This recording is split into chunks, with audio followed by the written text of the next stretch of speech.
Synology. Disabled hardware transcoding. Come on, man. 2025 has been a hell of a year for Synology, and they are taking their lumps in terms of PR from home users, home labs and more. But a couple of months ago, when the brand rolled out its 2025 series of devices, around 6 or 7 different devices, some of them, like these, the DS225, the DS425, rolled out with an Intel Celeron processor, the J4125, an arguably older CPU than many in the market right now. But some users were saying at the very least they're still supporting an Intel-based CPU that allowed them to have graphical capabilities on the system, integrated graphics, that allowed them, more so than most other processors, to at the very least allow them, when streaming their multimedia via Plex, via Jellyfin and other multimedia platforms, crucially not BeeStation because Synology killed that off, it allowed them to enjoy transcoding. Now, transcoding is the ability to reshape a file on the fly. Now, in this video we are going to talk about transcoding, but we're also going to talk about licensing of a particular compression technique. Now, this compression technique doesn't relate to transcoding. We're just going to pop transcoding up there and come back to it later on. But the multimedia that you watch, that you choose to use, normally arrives in different compression techniques. It allows a multimedia experience like Avengers that's shown on a giant screen in the cinema to be compressed down to something you can watch comfortably at home. The compression technique HEVC, or highly efficient video codec, otherwise known as H.265, was the latest one, but it's also license-led. And Synology chose on this generation of devices to no longer include that license in DSM. Now, that meant that it was over to the client device, your mobile phone, your TV, your whatever, to have the license to play that media.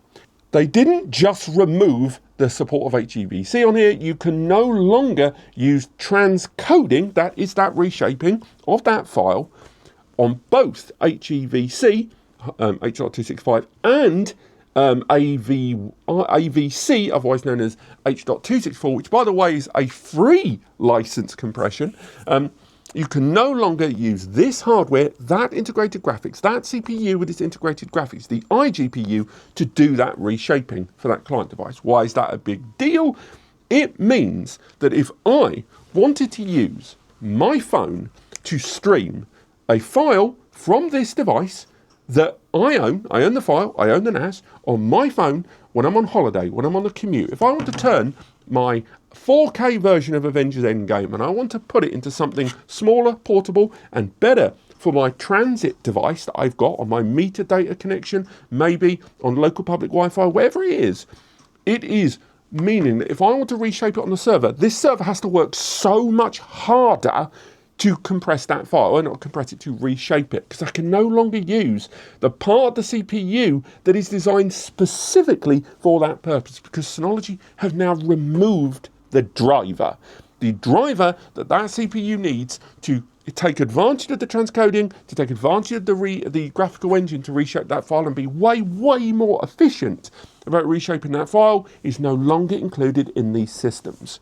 So as I say, we've known about this for a while. Synology were quite open about this. They've not been secretive about it at all. I believe we've even got press releases, but it's been on forums. It's been given to users via technical support that Synology users have raised with them. It's been included in release notes of DSM.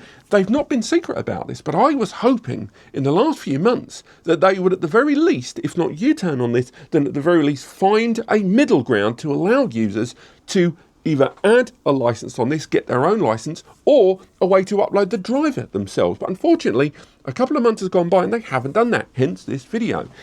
If I buy either one of these two devices, I want to know that I am getting a system where I can use this hardware. The very idea that I'm getting my CPU from like 2019 to 2020 that had integrated graphics, but the brand has ostensibly barred me from using a driver on this that they have included with previous generations of this product family with the same CPU is just not on. And the idea that if I'm streaming multimedia from this device on my smart TV, in a hotel, on a train, anywhere in the world, and my system has to work not just harder, but the difference between 10% CPU utilization and 80 to 100% CPU utilization, that is a big problem for me in terms of power consumption, but also just the system having to work too hard for no good reason. Now, slightly in Synology's defense, and I really do mean slightly, they are right. The majority of edge devices these days actually have support of HEVC on them. The brands that sell these products, these smart TVs, these multimedia devices, have a tendency to include that license. And again, we will get onto the cost of licensing later on. But this isn't just about whether I can play natively my HEVC multimedia or even my H.265 media. This is about a system that they were putting the driver on this before, and now they no longer put the driver, and they don't give me the way to put the driver on myself. This isn't like in the App Center when you could get a license for exFAT before that stopped being a problem. This isn't like those other, when you go to a SynoCommunity or the ability to upload a driver onto this. There is no means to conventionally add the driver, and we'll talk about that more at the end of the video about the ways and means that are being explored to do it. But they've barred the ability to add the driver, which means my system is now going to run inefficiently to do transcoding. And again, you may be someone that goes, oh, why do you need to transcode? Just make another copy, use Handbrake. And all of these are arguments, and some of them are good arguments. But I don't like the idea that I can't use this hardware, and particularly the CPU and a driver, in the native or using the drivers that are out there. This is like me buying a laptop from Dell and having Dell not only provide not provide all of the drivers, but bar my ability to add the drivers at all. This is not good, Synology. Now, it's worth highlighting that there are exceptions to the rule. So, for example, the J4125 is also included in Synology's new BeeStation, that 8TB 1-bay NAS device. I reviewed it and I really liked that, which specifically is advertised with hardware transcoding support. They have included an HEVC license there. But this feels sus, that these devices are rolling out with the same CPU, but it seems like in order for Synology to promote that device to be this great Plex system, they have then removed that feature and facility from these. Additionally, HEV support in Surveillance Station is available via an advanced media codec, media extension that you can get in the App Center there. On top of that, things like using it in Synology Photos, there seems to be times when Synology will take the step forward and sometimes when they won't when it comes to integration and support of these compressions. But again, this isn't just about the specific compressions. This is about not being able to use the hardware inside and not be able to add the drivers, the official Intel drivers for this. Now, moreover, Synology have highlighted in numerous comments that I've seen online that one of the reasons that they have done this is because of the increased license cost. To add the license for HEVC on this is something they would then have to add to the cost of the device.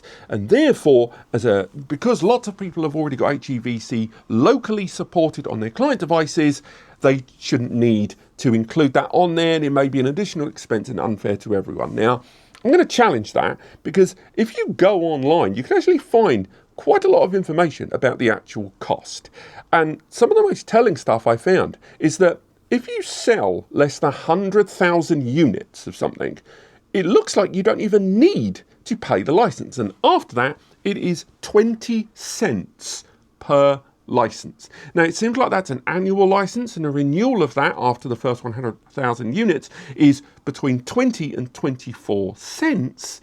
But still, that is not a lot. And at the very least, just give users the ability to add the graphics driver. Don't confuse HEVC support and the driver inclusion to be the same thing. And to put that cost, by the way, into perspective, let's go nuts and say Synology sold 1 million of these units. So let's say the 225 Plus and the 425 Plus, they sold 1 million, which, by the way, is out of this world numbers. They wouldn't sell that many, but let's just go nuts and say they sold 1 million units. And let's say they had to, on 900,000 of those million units, include that license at 20 cents each. That means it would cost them $180,000, which is a lot of money, right? That is a lot of money on 1 million units sold. However, if they'd sold 1 million of these and we put a line down the middle pre-tax that it's $300 because one of these without tax is around $280, $300 and the other one's around $400. We're just going to split it down the middle and call it $300. They sold 1 million units. That means they've made $300 million.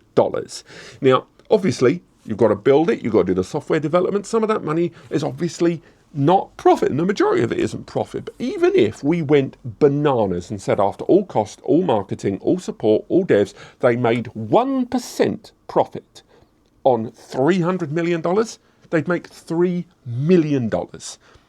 And the license would make up 16% of that figure.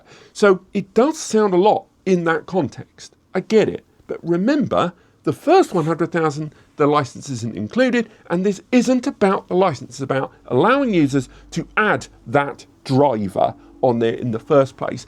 So I question the whole cost of licensing, because the number isn't big enough, at least in my eyes, to justify the loss. Now, maybe Synology, when they retired BeeStation, maybe this is part of a larger plan, and they clearly moved it over to the BeeStation there, and whether that's going to sell more than 100,000, we'll have to wait and see. But nonetheless, across all of this, the big tell for me is that this is not a great move in terms of public relations, and certainly for multimedia users. Saying this whole thing is about HEVC is just not the full picture. Now, I have tested both Plex and Jellyfin on these devices. I've tested it on these, both on H.264 and H.265 media. And in both cases, if I wanted to transcode either out of necessity on the client device that I'm using, or because I just wanted to reshape a file to something smaller because I was maybe on a limited connection, in both cases, the CPU leapt to between 80 and 100% utilization for comparatively small processes. On top of that, right now, there are people investigating on the back end about DSM, about the BSM .pat file and all of the software. People like Dave Russell are exploring this. Lots of Synology websites and Redditors are pulling firmware apart, finding ways, or trying to find ways at the very least, to inject this driver. In doing so, potentially doing it in a way that Synology would then go, we're not going to support that software. You are encouraging the use of third-party script. You are using the system in a way that we did not verify, or we didn't say that we would support there. And it's a real shame that people are going to have to go about it this way. This is why I've waited a couple of months to talk about this, because I hoped Synology would find a middle ground on this. Unfortunately, it's just not the case. Now, again, maybe there'll be a follow-up to this where I'll walk you through exactly how to inject that driver, the i915 driver there. But at the moment, people are finding difficulties with Linux kernel conflicts, and where the driver has actually changed ever so slightly between previous iterations of Synology's J4125 firmware compared with the latest kernel there. And it's becoming a problem to pass it over and inject it in, and therefore the system pick up that driver and run with it. Alongside that, you've got things like SynoCommunity. If you go over to the unofficial app center there, which you can add as a repository on your system, they've actually got a list of different Synology drivers, which we have talked about before, by the way, if you want to inject things like the network adapter to use USB to 2.5 and 5 gig adapters. Some of those drivers are on there, and as it stands right now, there is not a driver that allows you to inject the Intel Celeron J4125 graphics driver on this system. Bottom line, this is not great, and I really hoped I wouldn't have to make this video, but the fact still remains that a lot of users would have purchased this device for multimedia, and they're just not getting the full experience, and certainly not an efficient one. So I really look forward to talking to you in the comments about this. This does change a lot of my perspective on these two devices. It really, really does. And ultimately, when we do a follow-up video on these and a few of the other devices in the coming months, this is going to be reflected. But apart from that, thank you so much for watching. I'm sorry for another really horrible video, but unfortunately that's the world we live in right now, apparently. And I will see you next time.